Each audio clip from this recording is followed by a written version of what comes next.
Pantas, Demokrat uring-uringan, PKS dan Nasdem punya jagoan masing-masing untuk cawapres. Nasdem jelas butuh Demokrat dan PKS karena dengan bersatunya ketiga partai itu mereka bisa memilih calon presiden.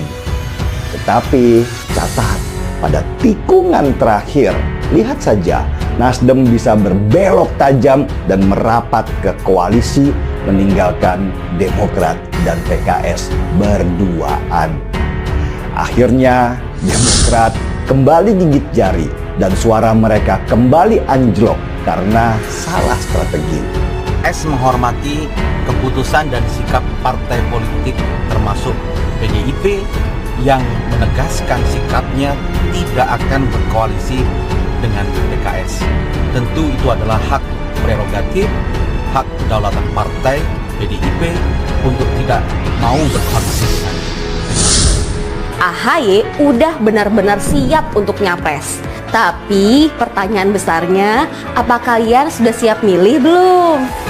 Kalau lihat hasil survei, elektabilitas Mas AHY ini masih stuck, belum beranjak dan bisa melewati batas 5%. Padahal calon-calon lain ada Mas Ganjar, Mas Anies, dan Pak Prabowo udah jauh di atas 15% semua. Selain itu, belum jelas juga partai mana selain Demokrat yang mau kasih tiket untuk nyapres buat Mas AHY. Dengan semua partai Nasdem terbuka bahwasannya yang terakhir itu dengan PKS dan Demokrat komunikasi.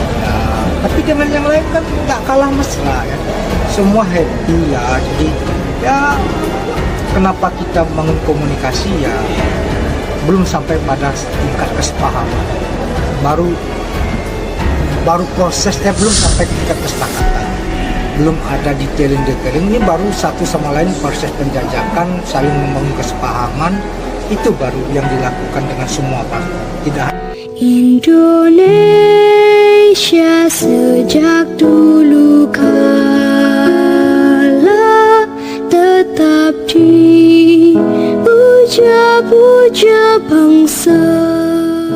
Rencana koalisi antara Nasdem, PKS, dan Demokrat mungkin tidak akan segampang yang kita perkirakan. Jubir DPP PKS Muhammad Khalid mengatakan mereka menawarkan kader terbaiknya untuk menjadi cawapres kepada Nasdem dan Demokrat. Calon yang ditawarkan adalah mantan Gubernur Jawa Barat Ahmad Heriawan, mantan Gubernur Sumatera Barat Irwan Prayitno, Wakil Ketua MPR Hidayat Nur Wahid atau HNW, Presiden PKS Ahmad Saiku, dan Wakil Ketua Majelis Syuro Muhammad Sohibul Iman. Calon yang sebenarnya kurang bermutu, Ahmad Heriawan, dibilang sukses memimpin Jawa Barat selama 10 tahun. Sedangkan Irwan Prayitno berhasil pimpin Sumatera Barat selama 2 periode. HNW memimpin MPR RI sudah 3 periode.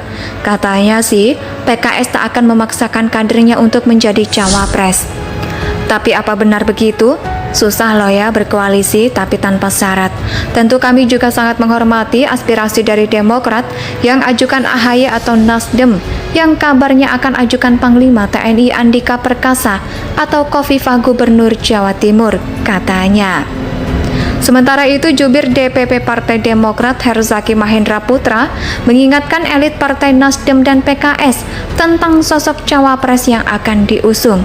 Menurut dia, dalam menentukan tokoh yang akan dipilih menjadi cawapres saat pesta demokrasi nanti harus digodok secara cermat dan benar. Karena itu harus diramu dengan benar-benar cermat. Siapa sosok capres dan cawapres yang paling tepat?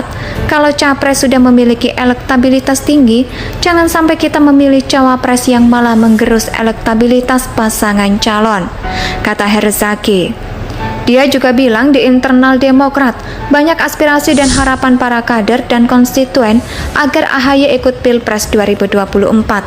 Hanya belum ada keputusan resmi dari partai karena koalisi dan urusan penentuan cawapres dan capres ini sesuai dengan ADART masuk ranah Majelis Tinggi Partai Demokrat. Masih terus digodok rencana koalisi ini, doakan saja koalisi yang akan terbentuk nantinya merupakan yang terbaik untuk rakyat Indonesia, bangsa dan negara ini, katanya. Sudah terlihat kalau masing-masing partai punya jagoan yang mau diusung. Anggap saja semua setuju, Anies diusung sebagai capres karena elektabilitas tertinggi, tidak termasuk Ganjar. Otomatis hanya ada kursi bakal cawapres tersisa. PKS tawarkan banyak kadernya, Demokrat sudah pasti usung AHY. Nasdem tidak dikatakan mengajukan Andika Perkasa atau Khofifah. Dari sini kelihatan kalau ini bakal sangat ruwet. Makanya sampai detik ini belum ada deklarasi resmi mengusung Anies sebagai capres.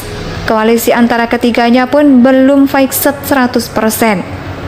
Dari pernyataan jubir Demokrat terlihat kalau Demokrat deg-degan dan was-was. Jika mau AHY jadi cawapres, Demokrat harus pastikan dan merayu agar Nasdem dan PKS mengalah. Tapi dikatakan pemilihan cawapres harus cermat dan benar. Alah, bilang saja ujung-ujungnya mau tawarkan AHY untuk berpasangan dengan Anies. Gitu aja kok malu-malu kucing. Katanya jangan sampai capres yang sudah memiliki elektabilitas tinggi malah tergerus karena salah memilih cawapres. Demokrat jelas mengacu pada survei yang menyebut duet Anies dan AHY cukup kuat dan hebat. Memang dari 3 partai tadi, Demokrat yang paling kebelet. Terlihat dari SBY turun gunung, bikin isu murahan. Lalu ada video fitnah dari Andi Arief baru-baru ini. Hanya orang disperate dan kebelet yang nekat berbuat kelewat batas. PKS sampai saat ini belum terlihat bikin manuver heboh. Dengan demikian, AHY makin banyak tantangan untuk diusung sebagai cawapres. Makin dipikir, makin tidak tenang. Makin dirisaukan, makin tak bisa tidur nyenyak. Takutnya SBY malah makin kalap dan makin nekat menebar isu entah apa lagi. Rencana koalisi antara Nasdem, PKS, dan Demokrat mungkin tidak akan segampang yang kita perkirakan. Jubir DPP PKS Muhammad Khalid mengatakan mereka menawarkan kader terbaiknya untuk menjadi cawapres kepada Nasdem dan Demokrat. Calon yang ditawarkan adalah mantan Gubernur Jawa Barat Ahmad Heriawan, mantan Gubernur Sumatera Barat Irwan Prayitno, Wakil Ketua MPR Hidayat Nur Wahid atau HNW, Presiden PKS Ahmad Saiku, dan Wakil Ketua Majelis Syuro Muhammad Sohibul Iman.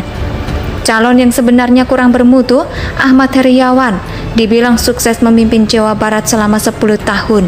Sedangkan Irwan Prayitno berhasil pimpin Sumatera Barat selama 2 periode. HNW memimpin MPR RI sudah 3 periode. Katanya sih, PKS tak akan memaksakan kadernya untuk menjadi cawapres. Tapi apa benar begitu? Susah loh ya berkoalisi tapi tanpa syarat. Tentu kami juga sangat menghormati aspirasi dari Demokrat yang ajukan AHY atau Nasdem yang kabarnya akan ajukan Panglima TNI Andika Perkasa atau Khofifah Gubernur Jawa Timur, katanya. Sementara itu, jubir DPP Partai Demokrat Herzaki Mahendra Putra mengingatkan elit Partai Nasdem dan PKS tentang sosok cawapres yang akan diusung. Menurut dia, dalam menentukan tokoh yang akan dipilih menjadi cawapres saat pesta demokrasi nanti harus digodok secara cermat dan benar. Karena itu harus diramu dengan benar-benar cermat. Siapa sosok capres dan cawapres yang paling tepat? Kalau capres sudah memiliki elektabilitas tinggi, jangan sampai kita memilih cawapres yang malah menggerus elektabilitas pasangan calon, kata Herzaki. Dia juga bilang di internal Demokrat banyak aspirasi dan harapan para kader dan konstituen agar AHY ikut Pilpres 2024. Hanya belum ada keputusan resmi dari partai karena koalisi dan urusan penentuan cawapres dan capres ini sesuai dengan ADART masuk ranah Majelis Tinggi Partai Demokrat. Masih terus digodok rencana koalisi ini, doakan saja koalisi yang akan terbentuk nantinya merupakan yang terbaik untuk rakyat Indonesia, bangsa dan negara ini, katanya. Sudah terlihat kalau masing-masing partai punya jagoan yang mau diusung.